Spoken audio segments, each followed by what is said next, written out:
네, 뉴스 이슈룸입니다. 올해는 우리나라가 해방을 맞은 지 70주년 되는 해입니다. 박근혜 대통령은 집권 3년 차 만에 첫 광복절 특사로 대규모 광복절 사면을 예고했습니다. 우선 어제 발언 내용을 잠깐 들어보시겠습니다. 국가 발전과 국민 대통합을 이루기 위해서 사면을 실시할 필요가 있다고 생각합니다. 관련 수석께서는 광복 70주년 사면에 대해서 필요한 범위와 대상을 검토해 주기를 바랍니다.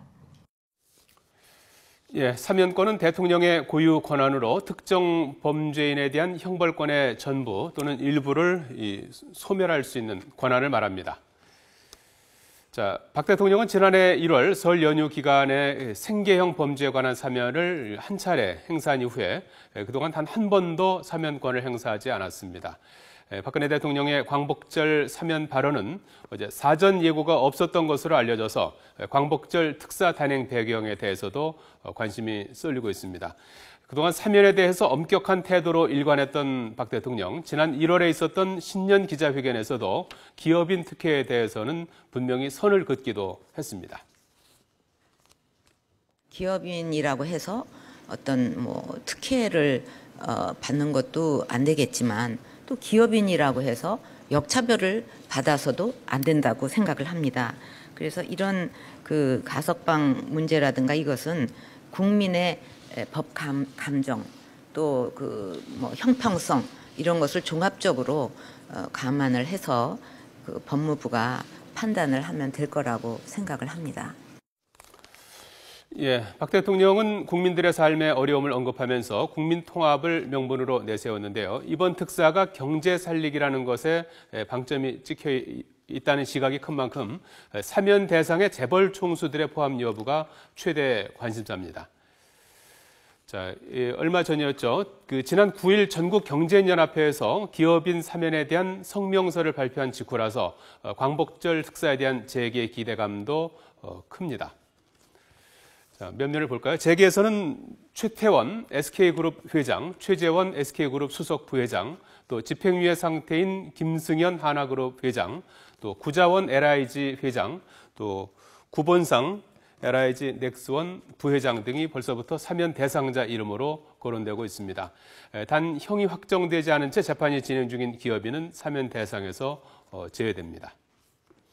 자, 이번엔 정치인들을 좀 보겠습니다. 정치인들의 사면도 관심을 받고 있는데요. 이상득 전 국회 부의장, 또 박영준 전 지식경제부 차관, 그리고 홍사덕 민화협 의장, 이광재 전 강원지사, 그리고 정봉주 전 민주통합당 의원이 거론되고 있습니다.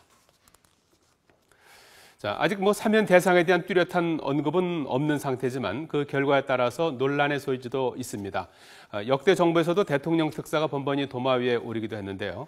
박 대통령은 지난 4월에 김성우 홍보수석을 통해서 노무현 정부가 성완종 회장을 사면한 것을 또 강하게 비판하기도 했는데요.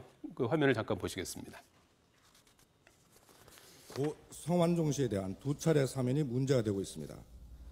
저는 법치주의를 확립하기 위해 사면은 예외적으로 특별하고 국가가 구제해 줄 필요가 있는 상황이 있을 때에만 행사해야 하고 그에 대한 국민적 합의가 있어야 된다고 생각합니다.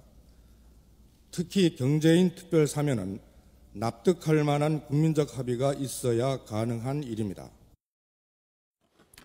예, 여러 차례 국민에 호소하면서 사면에 대한 강경한 태도를 보였던 박 대통령, 역대 정권을 비교해 보면은 확실히 박근혜 대통령에 들어와서는 특별 사면이 적었던 것을 알 수가 있습니다. 여러 차례 역대 정권의 사면이 이루어진 것에 비하면 두 번째 이번에 사면인 것을 보면 이번 광복절 사면은 고민을 거듭한 것은 분명해 보입니다. 사회 지도층 인사 사면에 부정적인 여론이 있는 것도 의식하지 않을 수가 없습니다. 자, 이번에 대통령이 사면을 공식화하면서 법무부 역시 사면심사위원회를 구성하고 본격적인 심사 작업에 착수했는데요. 특사 대상자는 이르면 다음 달 초에 결정될 예정입니다. 최종 선택은 여론의 향배에 결정될 거라는 전망입니다.